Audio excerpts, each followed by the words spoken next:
that to come up to speed on this subject. And what are the use of chemtrails, and how are they used in conjunction with these scalar weapons? And kind of what more so, Griff, how did all this come about? When did they decide, or how did they figure out that chemtrailing would be the way to propagate this? I want to say one thing before we get off of the last topic onto Oh, by all means. The Chernobyl event was scalar. Really? That doesn't surprise me at all. There are two stories, and I don't know which one is accurate, but there were two stories about, and both of them were scalar. Both of them were, wow. One story had to do with the Russians had an accident, and the scalar actually malfunctioned and bounced and hit the Chernobyl. Chernobyl means wormwood, a poison.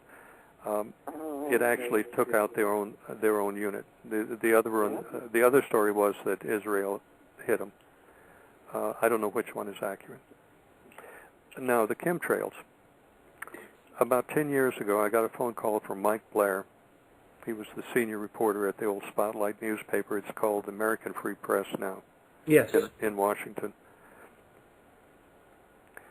It's an interesting story. Let me tell you this story. This is kind of a fun story. The Spotlight newspaper was in Washington. They were sued in a California court for some absurd thing, and the California judge awarded the people suing the Spotlight. They gave the Spotlight to them in the court. Well, the owner of the Spotlight doesn't own anything.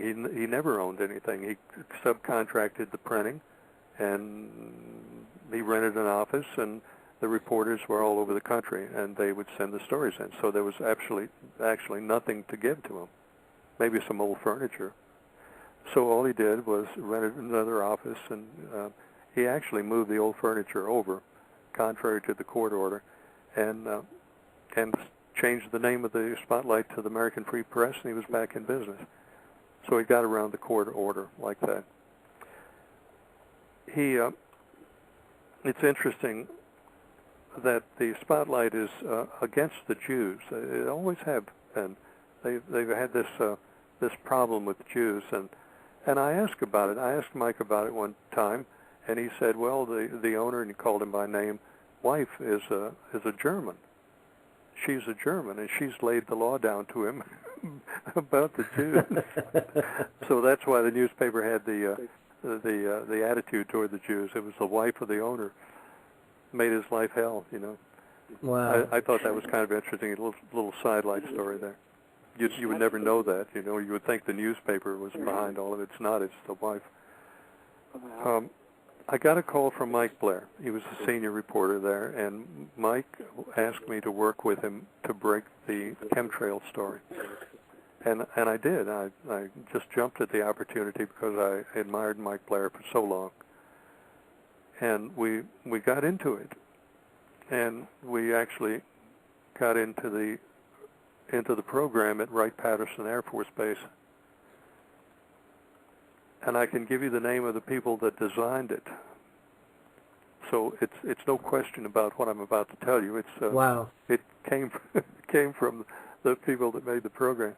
We're the only people in the world that actually broke the story, and everything you see on the internet that matches what I'm about to tell you came from here. The aerosol program started with contract aircraft. They were primarily CIA aircraft. CIA is into everything. They own banks all over the world. They own aircraft, flying companies. They own everything. You probably do business with them every day and don't know it. And that's how they make a lot of their money. They are also the prime importers of drug traffic in America. They bring it in their airplanes and offload it, and they fund the clandestine programs. And also goes to a lot of pockets. So nobody's going to stop them. So you spend $1 billion to stop drug traffic in America, right? Good luck. You're not going to do it. And you're just taking out their competition, that's all. Well, any congressman that tries to stop it will get a phone call and a message, and somebody will come visit him, and he'll back off. Barbara Boxer did that one time. She was very vocal about drug traffic, and next day she was just quiet as a church mouse, didn't say a word. That's amazing. They'll kill them, you know. So the aerosol program started using contract aircraft. The trails are not coming out of the engine. They're coming out of separate systems that aerosol. They're coming out of tanks inside the aircraft. I think now probably the off-on switch, the distribution, the spray, is actually probably controlled by satellite in certain areas.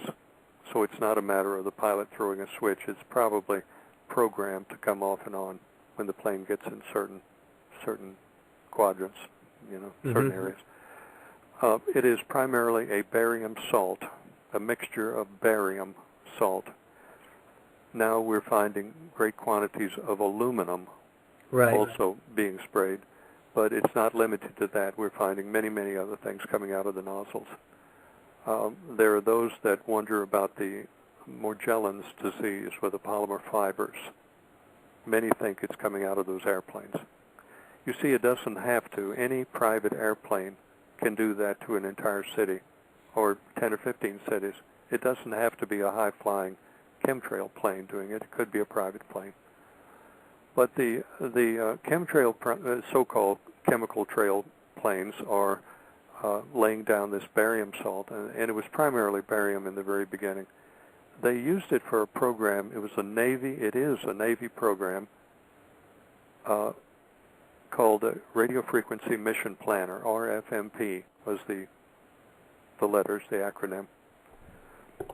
And it was designed for a sub-program within that primary system. It was a sub-program within the RFMP system called the VTRPE, Variable Terrain Parabolic something or other equation. And it made that program function accurately. It created ducting in the atmosphere. Ducting, D-U-C-T-I-N-G. Right.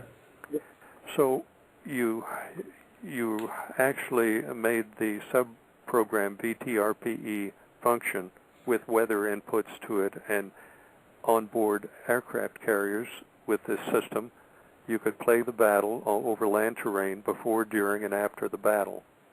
And you would get three-dimension pictures using satellite and ground radar with the barium aerosol.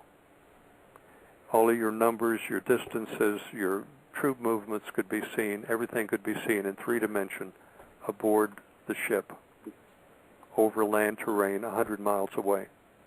It was used in Afghanistan. It was used in the Gulf War. It was used in Iraq.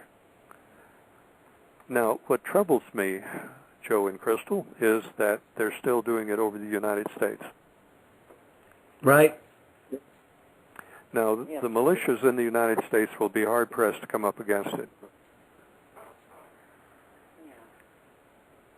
Now, I know about the health effects, but really when you see those planes go over top, and you know that they're laying something down. I mean, everybody who's familiar with chemtrails know what the difference between a contrail and a chemtrail is, and I think I've seen hundreds of videos on YouTube where the sprayer may malfunction, and you'll see it kind of sputter along. And, it's baffling to me that you'll see these meteorologists or these scientists go on and they'll say, well, no, look, judging by that, it's a contrail, when clearly it's a chemtrail. But what is it outside of that? We know about the barium salts, and do you know anything about the Project Cloverleaf where they were actually putting this on commercial jetliners?